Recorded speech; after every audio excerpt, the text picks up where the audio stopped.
રાજકોટની કુખ્યાત પેંડા ગેંગનો આતંક જોયો, જેણે ભાજપના આગેવાનની કાર સળગાવી દીધી અને હવે પોલીસે તેનો વરઘોડો કાઢ્યો. નવલનગરમાં અડધી રાત્રે જાણે અગ્નિકાંડ જેવા દ્રશ્યો જોવા મળ્યા. ભાજપના આગેવાનની કાર સહિત 3 વાહનોને રાખ કરી દેનાર આરોપી હવે પોલીસના સકંજામાં આવી ગયો છે.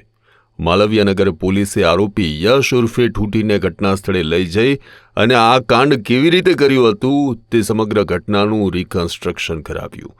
જુઓ કેવી રીતે આ શખ્સે કાયદાનો ડર રાખ્યા વિના વાહનોમાં આગ લગાવી દીધી હતી. પેંડા ગેંગના સાગરીતોનો ખોફ ઉતારવા પોલીસે હવે કડક વલણ અપનાવ્યું છે.